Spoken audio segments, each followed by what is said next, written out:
Hello, everyone. We're going to give everyone a couple minutes to get onto the event page, to the Zoom, and then we'll get started here in a moment.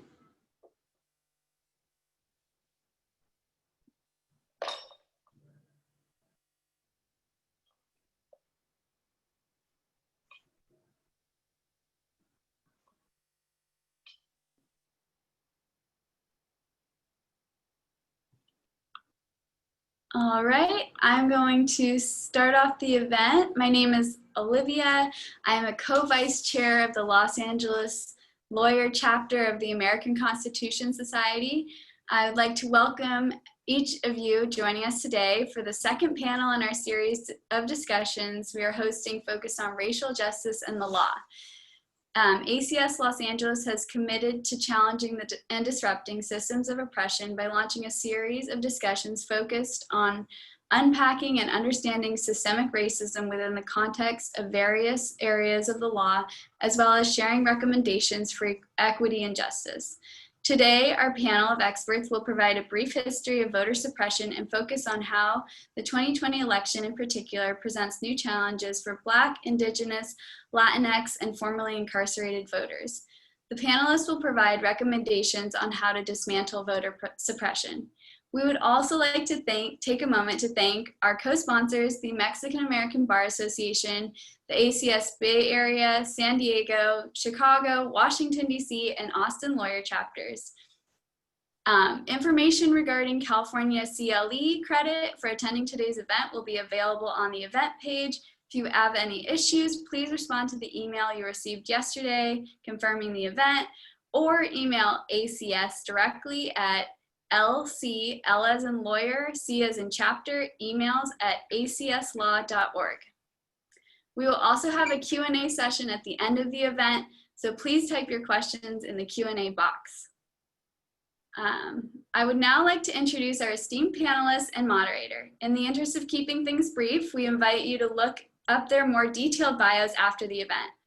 Our moderator today is Professor Jody David Armour, Roy P. Crocker Professor of Law at the University of Southern California. Professor Armour has recently released a book on his own unique critical race theory entitled N*GGA Theory, Race, Language, Unequal Justice, and the Law.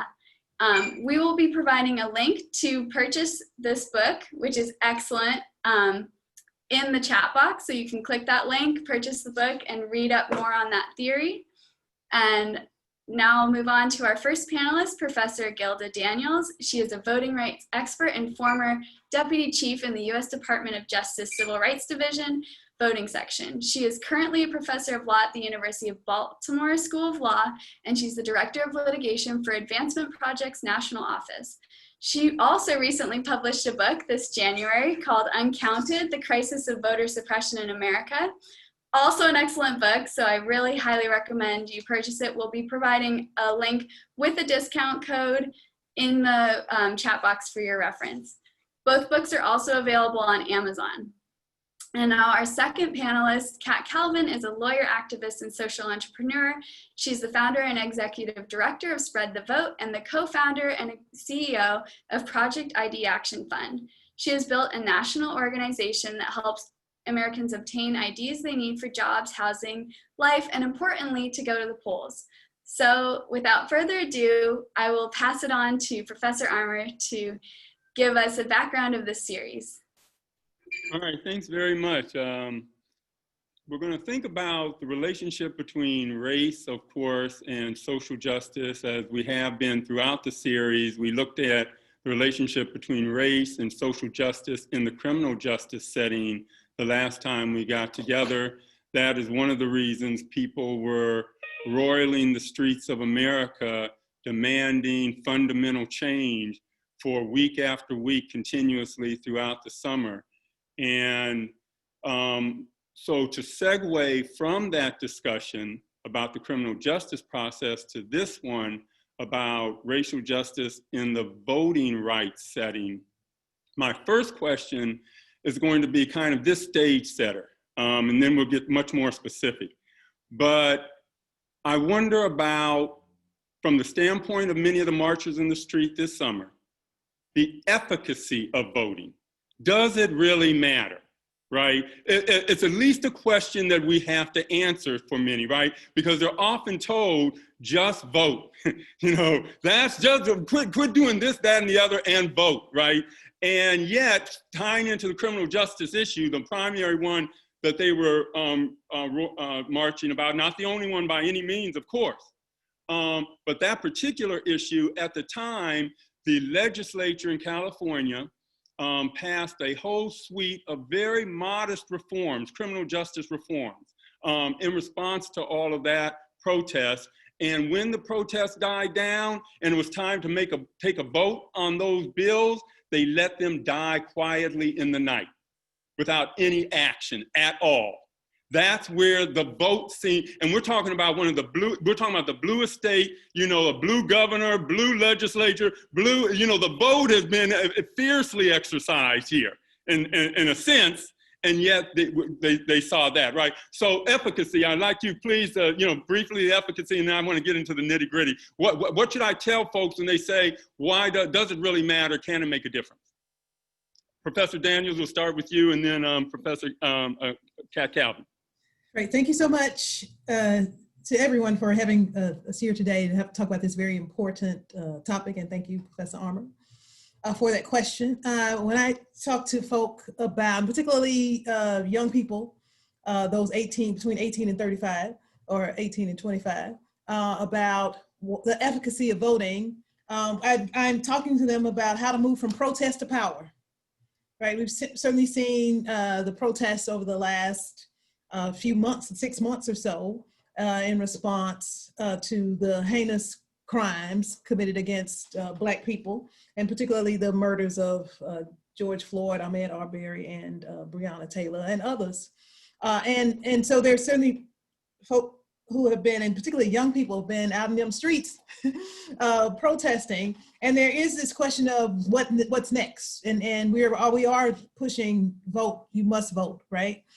And I say to those folk that we can look at a place like Georgia, right, where Ahmaud Arbery was killed, and look at the power to vote and how to connect to how to go from protest to power. Particularly in Georgia, this in less than 20 days, or around 20 days, you can elect the sheriffs in Georgia, as well as the county attorneys in Georgia. And so if you're upset and concerned over the fact that the sheriff did not arrest the murderers of Ahmaud Arbery for months, or that the county attorney did not charge them for months, then you can utilize the vote certainly as the power to ensure that people who are elected will in fact care more about justice than getting elected. So I think those are concrete ways. And when I hear people say things like, yeah, our vote doesn't matter, you know, my research is around the intersections of race, law, and democracy. And I say to people that Black people have been on these shores for 400 years, but we have only been voting for 55. Let that sink in for a minute. If the vote was not a powerful tool that could be used to change our communities, change our society, change our nation, then why are people fighting to stop us from using it? So I think, yeah, so I certainly think it's a powerful tool, and one that we should use, and it's one of many tools, right? Protesting is a tool and voting is a tool, but I think voting is a very powerful tool that is in many ways underutilized. And it's not just about November 3rd. It's not just about the presidential election. It's about the school board, the county council, county commission, the city council, the representatives, the United States Senate, the mayor's elections. It's about forcing your positions and utilizing your power, because voting is ultimately about power. Who has it, who can get it? And you can use your power by casting your votes. Terrific. Kat Calvin, please. What would your response be? I'm Gilda's answer was so good. I actually forgot what the original question was. I was so deep. I was like, I need to. It was terrific.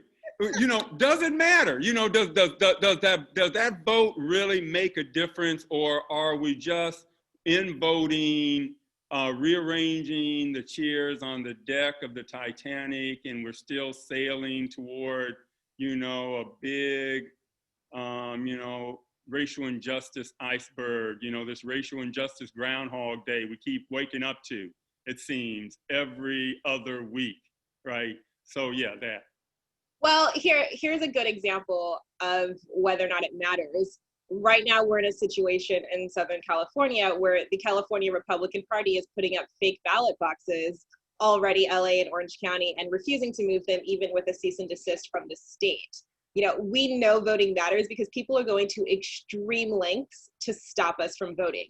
We are 20 days from the election and we've got hours, 8 to 11 hours long, all over the country, in rural North Carolina, in Indiana, in Texas, in Georgia, everywhere, which is a thing that's easily remediable. I can't say that word, I'm not gonna try it again, but that could be easily remedied because we could just have more polling places. Like, that's a thing we could do, right? Like, we have voter ID laws in 36 states. We have states that require copies of your ID or a notarization or witnesses or all three in order to mail in a mail-in ballot, right? So we know that voting matters and that voting can make a significant difference because there are so many people and systems and organizations working so hard to keep us from voting. And if it didn't matter, they just let us vote. If voting didn't change anything, if voting couldn't change the criminal justice system, if voting couldn't empower poor people, if voting couldn't give people of color rights, equal rights, or women equal pay or whatever else, everyone would be able to do it. We'd be like every other country where they want people to vote. The reason we know how much it matters is because of how hard we have to fight to be able to do it. Excellent. All right, well, let's go over to Gilda Daniels for a little bit of background here. Can you provide us, please, with a brief background on voting rights in this country and the history of voting suppression? Right, all in 3 minutes or less. Yeah, there you go.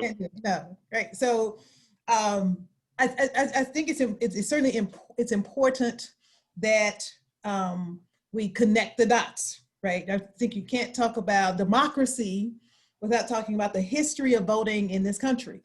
And certainly we go back to the founding fathers, we have this paradoxical democracy where at the same time we were saying all men are created equal, we also said that enslaved persons would be counted as 3/5 of a person, creating this second-class citizenship and this caste system surrounding the right to vote, because the 3/5 compromise was all about apportionment, and meaning how many people are you going to count to determine how many representatives that a state would get to the United States House of Representatives. So around the idea of voting and the power of the vote and the power of representation in a representative democracy is how we started this country. And the country started out by saying that only white men who owned property could vote. And it would take almost 100 years from those founding documents to the passage of the Civil War amendments in the 13th, 14th, and 15th amendments for that to change. Ever so slightly, right? So with the 13th Amendment ended slavery, the 14th Amendment gave us equal protection under the laws, and the 15th Amendment said you could not discriminate in voting based on race. And it gave Black men the right to vote. And Black men utilized the right to vote and registered and elected persons on the state, local, and federal levels. In fact, states like Mississippi sent 2 Black men to the United States Senate. Think about that in 1890s. We have not had 2 Black people from the South in the United States Senate. We only have 3 Black people in the United States Senate today. Come on, man. So from 1890 to 2020, we have a net gain of 1. That's it. Facts. These are the facts. And so Black men were registering and voting, and you can see certainly from the elections to the House of Representatives, to the United States Senate, governors' mansions, certain lieutenant governors and others, and even on the local levels, to the extent that Black people embraced the right to vote.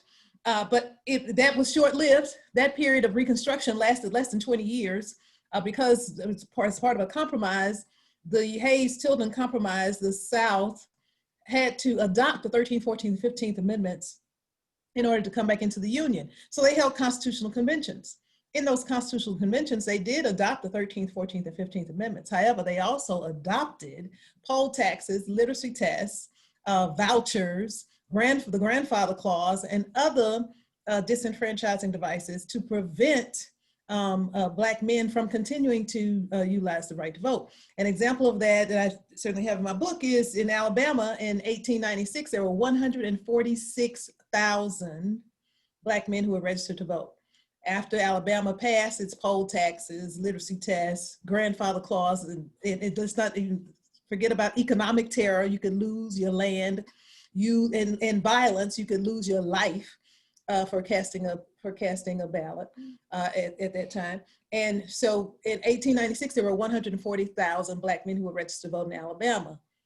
In 1906, after these constitutional conventions, these state constitutional conventions where Alabama passed these disenfranchising mechanisms, the state went from 146,000 Black men to 46 Black men who were registered to vote. That's the power of those suppressive laws, right? And then we had the 19th Amendment that we celebrated that, but 100 years of the 19th Amendment gave women the right to vote, gave white women the right to vote. It did not give women of color in the South the right to vote. It was it allowed around 80 million women to vote in the 1920 presidential election. It was important and amazing, but it did not move the needle for women of color in the South. So, and you had or men, right? So you had the 15th Amendment and then the 19th Amendment, but it was unable to overcome these suppressive measures like poll taxes, literacy tests. And so it would take almost 100 years from the passage of the 15th Amendment to the passage of the Voting Rights Act of 1965. It was the Voting Rights Act of 1965 that worked to eliminate many of these issues. In my book, I use my grandmother as a timeline. She lived to be 99 years old. She was born in 1919. And as I said, the 19th Amendment was ratified in 1920. She should have been allowed to vote in the 1940s, but she didn't vote for the first time until the 1960s, after the passage of the Voting Rights Act. So that shows you the power, because she was a Black woman who lived in Louisiana. And she's exemplary of other Black and brown people who lived in the South and Southwest. But you also had literacy tests in places like New York State. I talk about Luisa Jimenez in New York State, who migrated from Puerto Rico in 1951, who had to take a literacy test in order to vote, to register and vote in the state of New York in the 1950s. And so these devices were utilized in ways that prohibited Black and brown people from registering and from casting ballots. And it wasn't until the passage of this 1965 Civil Rights, the Voting Rights Act of 1965, that these barriers, certainly barriers to registration, were removed.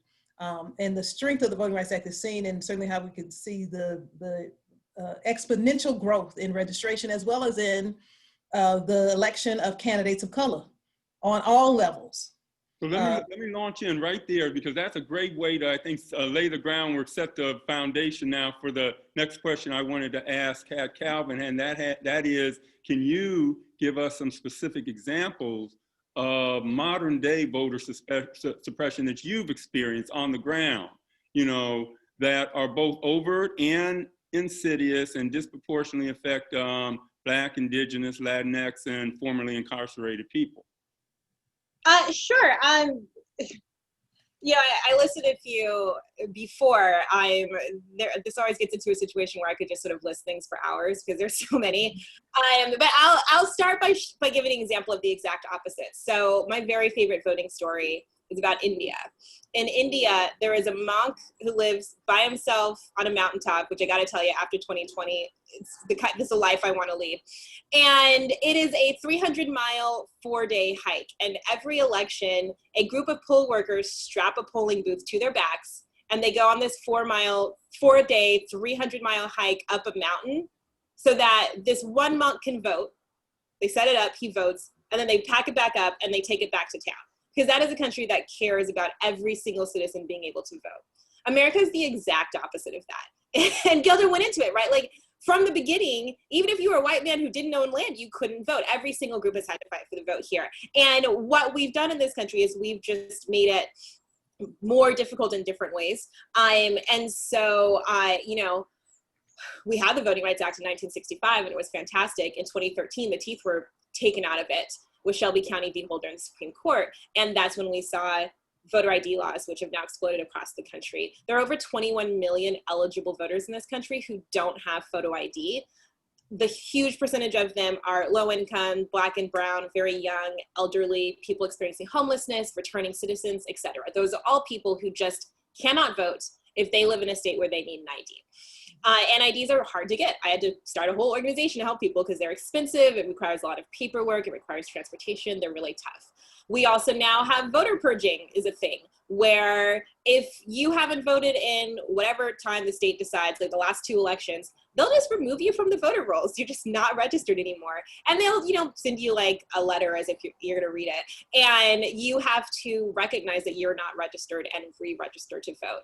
You know, we've seen things like, well, if you want a perfect case study of voter suppression in America, Georgia in 2018 is pretty much as clear and easy as it gets, you know, where we had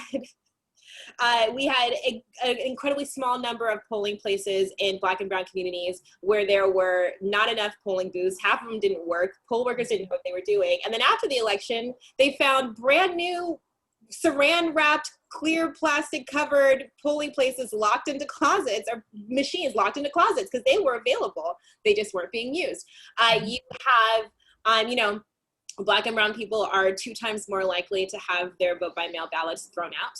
Young people are 5 times more likely. A lot of that, especially with young people, is because they don't read the directions. Spread the Vote has a website, readtheeffingdirections.com, and we give you directions for all 50 states plus DC, because if you don't sign the back of your envelope, I swear to God, I'll probably come to your house myself. Like, sign the back of the envelope. But a lot of it too is because a human being is the person who verifies signatures, and they might recognize John Smith, but not recognize Lakeisha Johnson, right? And so there's a lot of bias in any sort of subjective voting mechanism that a human being has to do. We, of course, discriminate against returning citizens and people who are incarcerated. You can just look at Florida, for example, of what happens even when the vast majority of citizens in the state of Florida said we would like returning citizens to be able to vote. The state has found way after way after way of preventing that. We're working really hard with a program called Vote by Mail in Jail to help people who are currently incarcerated be able to vote, because the fact is, if you're currently incarcerated, and first of all, we put a lot of people in jail just for being poor. They just haven't made bail. They haven't been convicted of anything. So they can vote. You know, if you have been convicted of a misdemeanor, in most states you can vote.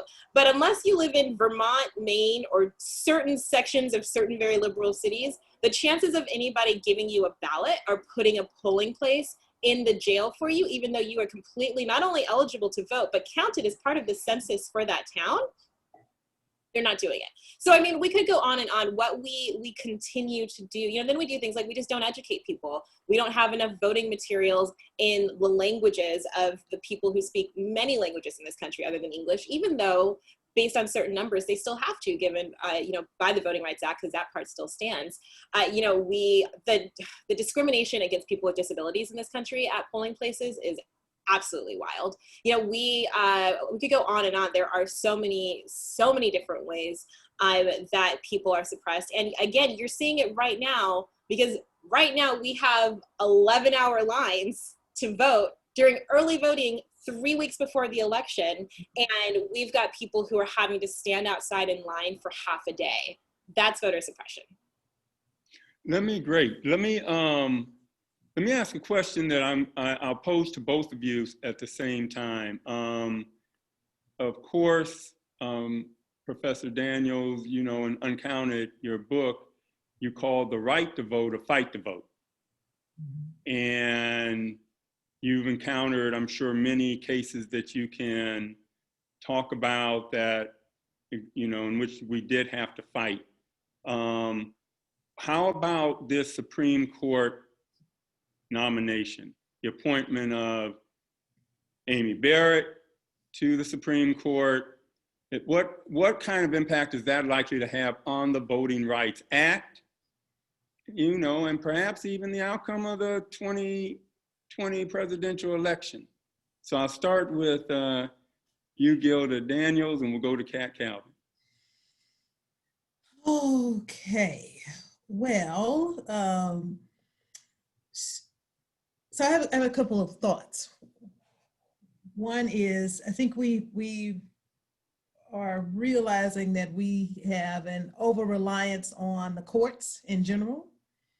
And that certainly, and it certainly began with, you know, Judge Frank Johnson down in Alabama, Federal District Court in the 1960s, on to, you know, the Warren Court and others, certainly in the 1950s and 1960s.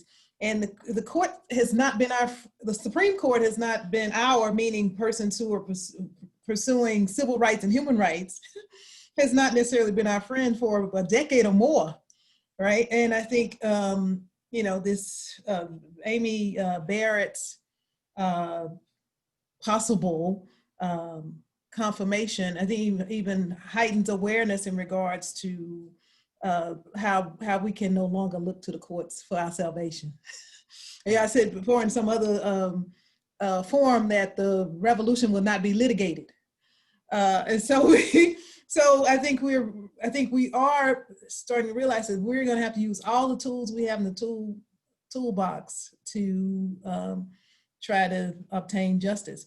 I think, you know, I mean, we could talk about how, you know, having another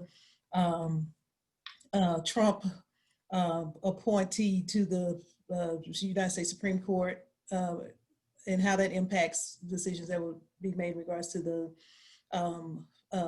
Voting Rights Act. But we got look at the lower courts. I think he now has a third of the judges. In 4 years, he's appointed more judges than Bush and Obama combined in 16 years. So in 3.5 years, he put more judges on than two other presidents in 16 years. So I think we're going to see the impact on the lower courts more so than in the Supreme Court. I think there are going to be cases that people are just not going to pursue to the United States Supreme Court, and it's already difficult in the Fifth Circuit and the 11th Circuit, particularly the Courts of Appeals and 11th Circuit Courts of. I just brought a case in the Federal District Court. We in Florida, and we've seen the 11th Circuit Court of Appeals and its decision in the Jones versus DeSantis case, which was about, you know, the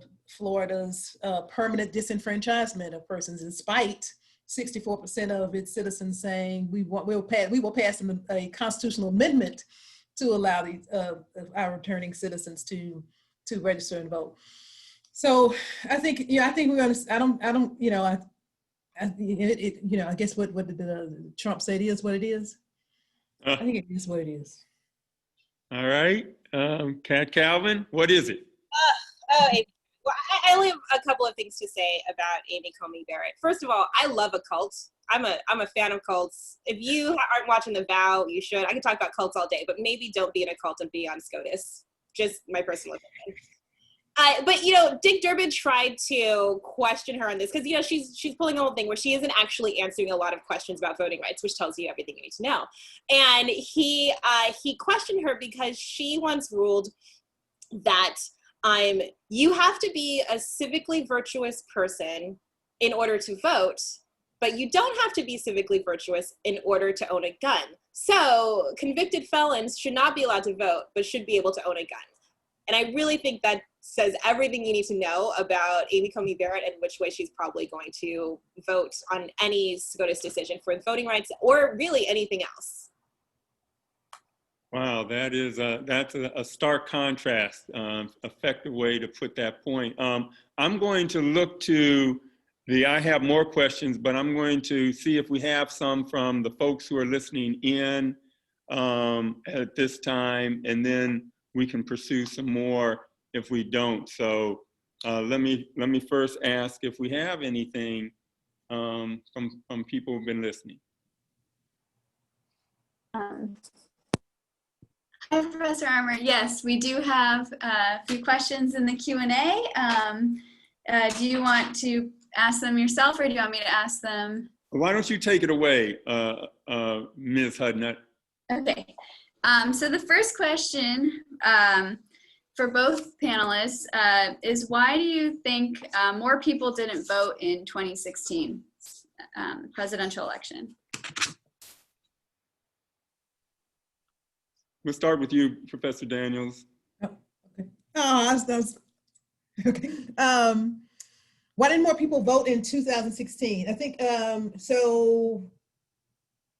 I think what about less than 60% of eligible persons actually cast a ballot in the election. I mean, we can rehash, right? Was it the lack of enthusiasm? Was it the fact that they didn't like the candidates? I'm not sure of the answer, but I can say that moving forward, I think we can see that the many ways that folk are trying to prevent people from voting, like things like in Texas, where the governor says you can only have one drop box per county. In a place like, Harris County, which is where Houston, Texas is. Harris County is the third largest county in the country, but according to this governor, it says you can only have one drop box. Harris County had said they were going to have 12 drop boxes, but the governor says only one, right? And then that's a whole, we talk about, why we need to strengthen the Voting Rights Act, and if we still had Section 5 and didn't have Shelby County, then the governor's decision would be of no merit, no consequence, right? Because they wouldn't be able to change from 12 to 1 because that would be retrogressive. So, so from 2016 to 2020, why didn't people come out to vote? I think I don't think there's one answer to that question. Just as I don't think there's one answer to how can we get people to vote in 2020. I think we have to have all kinds of measures in place, such as having no excuse absentee balloting, right? Extending vote by mail, expanding early voting, right, to full 30 days or more, as well as making sure that proper safety protocols are being carried out for those persons who want to vote in person on November 3rd. And also things like same-day voter registration, so that if you didn't register prior to the election and you go to an early voting site or show up in person on election day, that you can register as well as cast a ballot, right? So I think there are a number of measures that we can have in place that can increase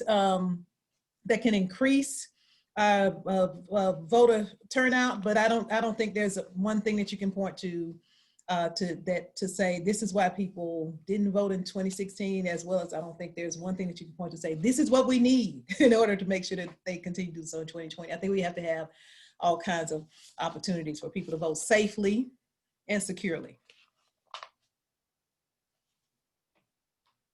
Ms. Calvin? I think that I would only add a couple things to that because that was all right. I mean, first of all, I think it's important to recognize 55% is high for us. Like, we're not a country that votes. So 55% was like presidential, yeah.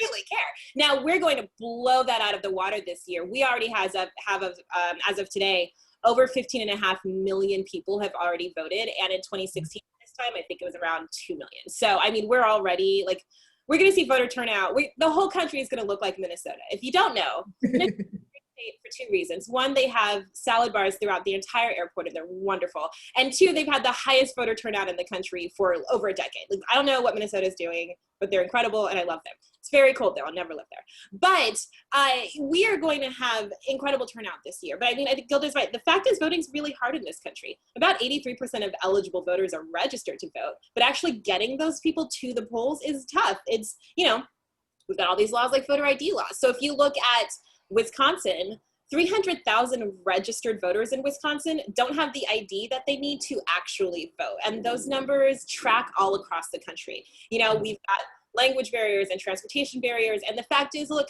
if I couldn't vote from home, I gotta tell you, I don't know if I'm standing in an 11-hour line in Georgia in October, or frankly anywhere, maybe Hawaii on the beach, right? Like, it's an absurd thing to ask people to do.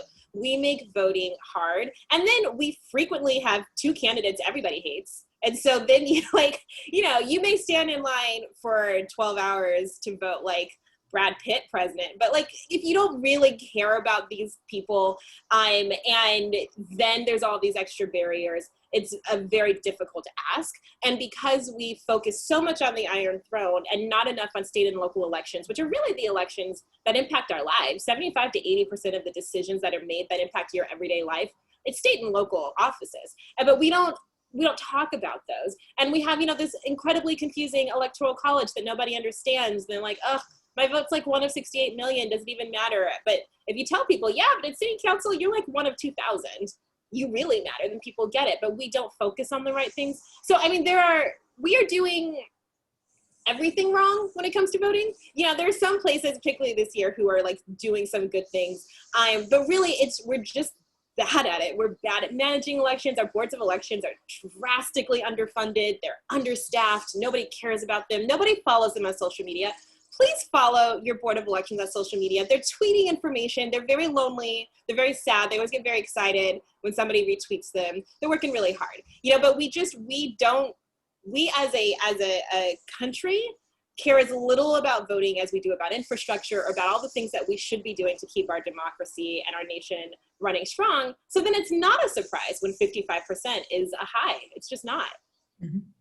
And can I add that we have an election season. We don't have an election day. So, folks, 15.5 million people have already voted. So by the time you get to November 3rd, it's like, who's left? And even this idea of undecided voters, I'm like, who's undecided? It's like, we have this election season, but we also are going to have to make sure that people exhibit patience, because we are using these vote by mail ballots. And these ballots in some jurisdictions can't even begin to count them until election day. And so those are millions of ballots in counties across the country that won't even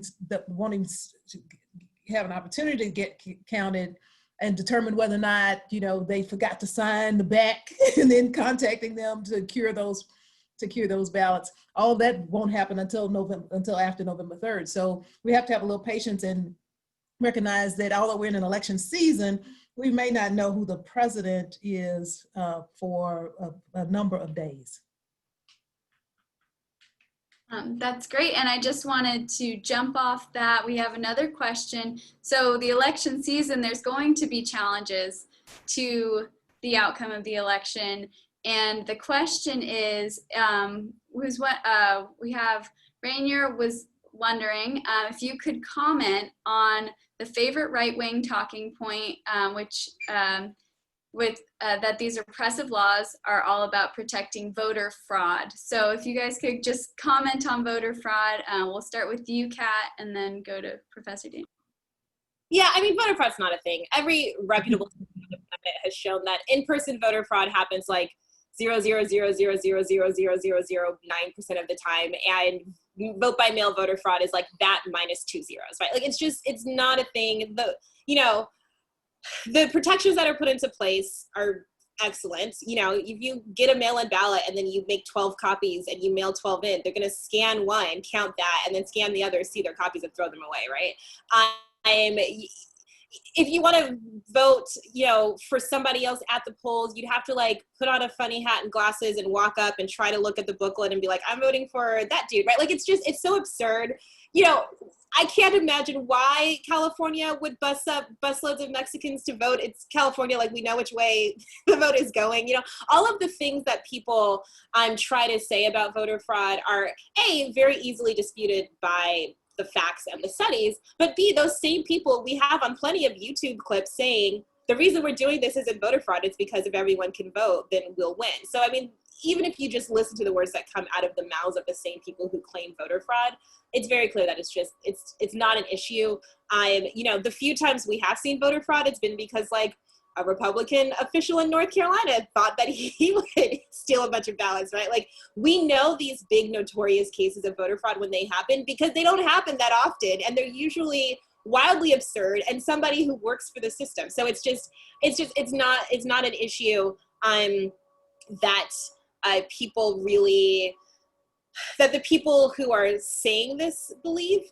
You know, right now the California Republican Party is using the lack of a ballot harvesting law. It's honestly, it's so petty. I would respect it if it wasn't elections, because I respect petty, but this is absurd. But you know, like, they're like, oh, well, every Democrats can ballot harvest, so we're ballot harvesting. It's like, well, but nobody's ballot harvesting, except you're now ballot harvesting to prove how easy ballot harvesting is. It's like shooting your dog to prove that you could do it. Like, we know you could do it, just don't do it. And so it's really a thing that is just used as an excuse because it scares people, and it works. It works really, really well because people don't Google studies. I Google studies. Nobody else Google studies. I'm the only study reader out there. But like, if you ever just looked at the facts, it's very clear that these things don't exist. But that doesn't matter because the messaging works. It has been an effective soundbite, because it's about voting is about who's in power. And if you have legislators who are in power who want to come up with a reason for passing suppressive laws, they use voter fraud. And they don't have to prove it. The courts have even said, oh, we don't have any instances of voter fraud in this state, but we recognize that in a state, 2 states over, that they had 10 instances of voter fraud. Like, but what about here, right? So, you know, it's a soundbite. We talk about it too much. I think we talk about it too much. We give it too much light. And I think, you know, I think we focus on, you know, for example, like voter ID in Texas. They said you had to have a driver's license, passport, military ID, or a hunting license. And 3 different federal courts found that law to be intentionally discriminatory, and that more than 600,000 Black and brown people did not have a driver's license, passport, military ID, or a hunting license. Compare that to the 0 people that they said actually had tried to use voter fraud to cast a ballot, 600,000 to 0, but we're passing laws to affect this 0 instead of helping the 600,000 to cast a ballot. It's absurd.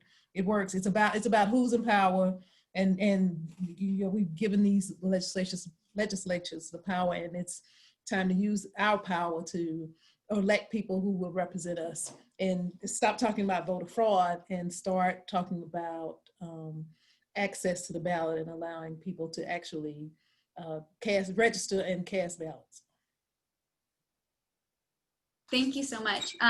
The next question I'm going to pose to Professor Armour and Kat, because you guys are in California, and this is specifically asking about Proposition 17, which restores the voting rights to people convicted of felonies who are on parole. So what are your thoughts on Prop 17?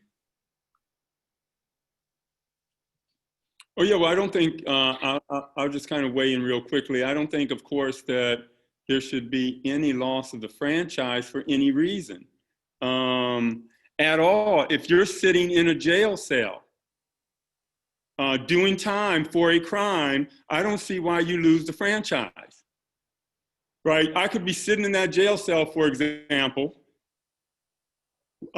as a convicted felon who before 2003, because I started teaching criminal law at USC, as you know, in 95. So what I taught my students in 95, 6, 7, 8, 9, 2001, 2, 3 all the way up to 2003, was that in a good number of states, same-sex intimacy was a felony. And they made a same-sex couple who exchanged intimacy felons who could get condemned and caged for that act, right? So why shouldn't I, if I'm a member of the LGBT community, for example, who's being oppressed by this unjust law that my lawmakers have passed against me, why shouldn't I be able to, have a voice in that law from my jail cell, right? And say, this is wrong, this is oppression, and let me cast a ballot for a lawmaker that doesn't think that people like me should be condemned and caged. Right, so I never understood why it is that we've allowed, I understand the practical reason, of course, but the moral or principled reason for taking away the franchise from someone and denying them a voice in their own government that is the one that locked them in the cage in the first place, created some crime. Same-sex intimacy wasn't a crime in nature. We created it, and then we lock you up, and then we deny you a franchise because we locked you up. Yeah, I mean, the only thing that I would add to that, 'cause that's exactly right. Like, first of all, you should be able to vote no matter what, anytime. And again, shout out to Vermont and Maine, which allow anyone to vote even in jail. Because like 99% of them are white, but still, good job, Vermont and Maine. But I mean, I think one thing that's really important, and one thing that I love about this proposition, and it's also very California, is like, California incarcerates a massive number of people. LA County incarcerates a massive number of people, a massive number of Black and brown people. So for a state that like really thinks it's super progressive, we're jailing crap tons of people, more than most states, if not any, and like percentage-wise, just not because we have a giant population. Like, we incarcerate a ton of people, we take their rights away, right? Like, we are a state in so many ways, and this is a perfect example, that really, really likes to believe that we're a progressive leader, but we have a lot of really regressive policies. And so this is just a thing. It's about time. It shouldn't be a thing. We shouldn't have to vote on this. Everyone should just have the right to vote, whether you're incarcerated or not. If you're incarcerated, we're still counting you in the census and getting money from you and charging you for things and et cetera. But since we do have this proposition and we do have to vote on it, then we should all be voting for it, because everyone should be able to vote. And this isn't even being able to vote while you're still incarcerated. This is just so that you can vote while you're still on probation, right? So like, it's an absurd thing, and it's something that should already be the case. Excellent. And sorry, I kind of teased out an answer, but we are a 501c3 nonprofit, so we're not endorsing or against any proposition specifically, but yes, thank you for your answers. Those are all great. We have another question from the audience about what do you think do you think that vote by mail is going to be continued after this election cycle? 2020, it seems like almost everyone's trying to vote by mail. So do you think that will continue? We see it in Los Angeles County, everyone's automatically given a vote by mail ballot. So what are your thoughts on the prospects of that? I guess I'll start. So sorry, yes, Professor Daniels, you can start. So there were a number of states, I think about half states had no excuse absentee balloting, meaning you can request a vote by mail ballot for any reason. And then there was another half that you had to have a signature or a witness, or have to be ill or outside of the county. So you have to exhibit a reason. But COVID-19 has led many jurisdictions to lessen those standards, meaning you can request a mail-in ballot for any reason, including I do not want to go to the polling place and stand in line for 11 hours and possibly contract COVID-19. And so we have seen jurisdictions that have allowed for the loosening of those regulations for mail-in ballots because of COVID-19. But I'm hopeful that we will continue to have these lessened restrictions moving forward, because just as COVID-19 showed us the fault lines in many areas of our country, in health, the healthcare disparities, and certainly racial inequality, employment. It also did the same in regards to voting and our democratic principles. That when you have persons who would generally people who would use vote by mail would be white and Republican and elderly. And now that we've expanded it to, certainly states have expanded it to all people and for no excuse, now that it's something that's being utilized by more people, now it's a problem, right? And it wasn't a problem before Black and brown people and young people and others were utilizing the mail-in ballot. So I hope not only will we continue to have mail-in ballots, but also if we would have more days for early voting. And these are measures that the CDC has suggested that we implement to deal with the coronavirus. But they are just common sense. That's what I like to say on Capitol Hill. These are common sense measures that would help all Americans to access the right to vote, and hopefully we'll see them continue in the future. Yeah, and I mean, it's important to note, we've been voting by mail since the Civil War. This year, Californians are all automatically getting mail-in ballots, but most years, 72% of Californians vote by mail. Colorado, Oregon, Washington, and Hawaii have all vote by mail, which, by the way, is not like the only solution to voting. Oregon still has like 68% turnout, so there's a lot of other things. But like, vote by mail is a thing. It's a thing that's been around for a long time. I only vote without pants and with a bottle of wine. Like, there's just, why would you leave the house and wear clothes and not have a cocktail when you're voting? It's ridiculous, but I live in California, so I can do that. So like, this is a thing that has existed. It has been safe. We've been doing it for a long time. And I am very hopeful that post-COVID, particularly because of the turnout numbers we're going to see are going to be so incredible, that a lot of states keep a lot of these policies. We know a lot won't. We know a lot that have actually regressed and made voting harder during COVID instead of easier. But it's vote by mail, I think, is something that people are hearing about a lot for the first time, but it's not a new thing. Drop boxes aren't a new thing. All of these things are things that many of us in many states have actually been doing for a long time. It just took a global pandemic to make it more universal. Okay, thank you so much. So now we'd like to ask the panelists if you could give the attendees some affirmative steps that they can take to help overcome voter suppression and help with voter turnout in 2020 and future elections. And just as by way of example, how can we encourage Black, Latinx, Indigenous people, and others who've been historically oppressed to run for office themselves? And we'll start with Kat.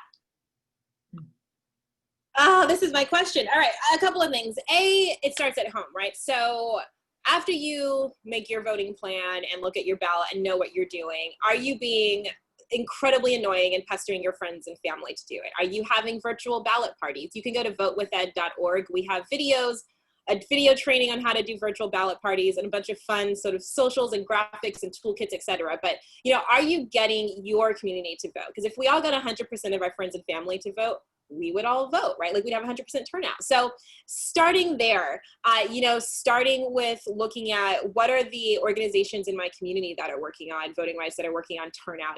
We have folks in states around the country with our organization and a lot of organizations that right now are handing out food and water and snacks and PPE in these long lines to make it easier for people to get there, who are giving rides to the polls or providing childcare or whatever. So what are the needs immediately in your community that you can help with, and you can jump in and say, hey, I see this issue.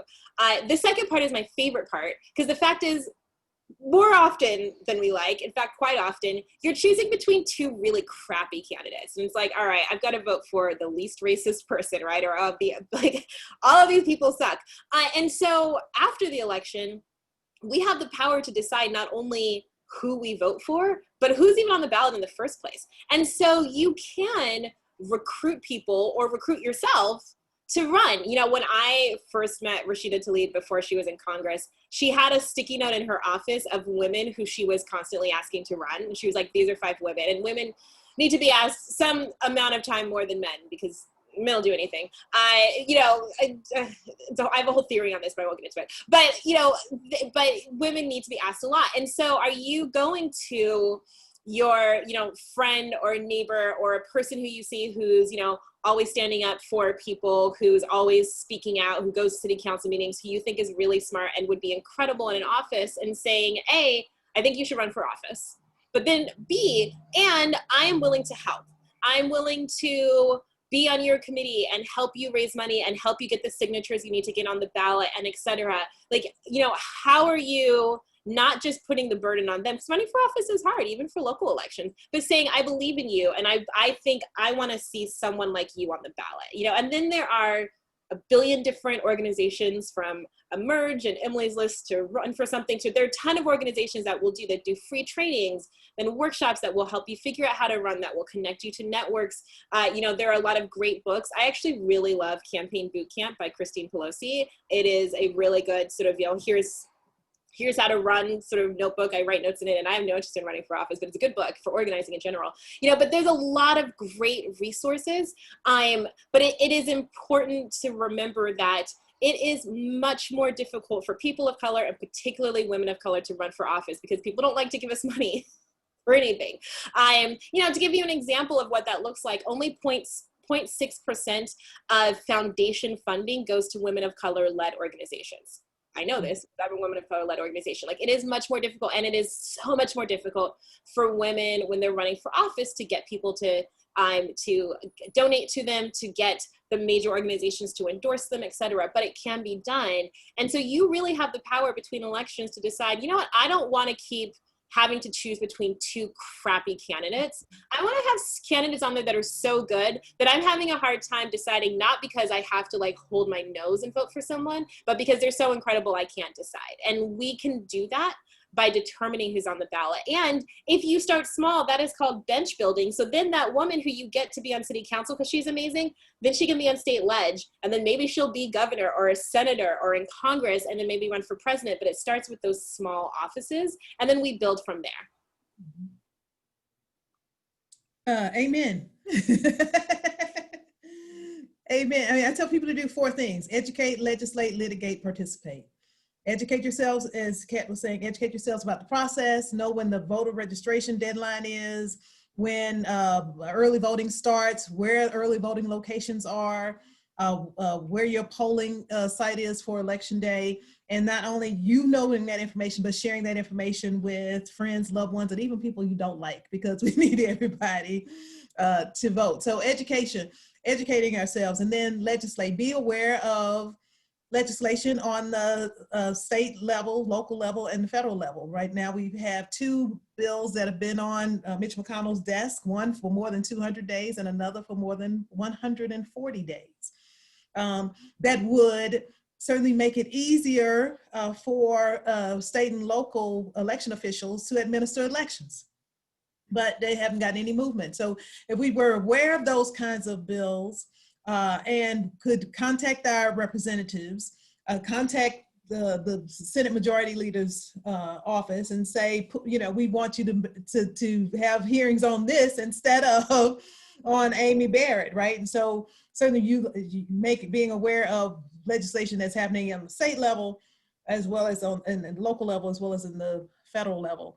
And when I say litigate, particularly in the areas of voter suppression and voting rights, we often get to the point, like for example, with the Texas example that I gave, where the governor said 1 drop box per county, that is currently in litigation.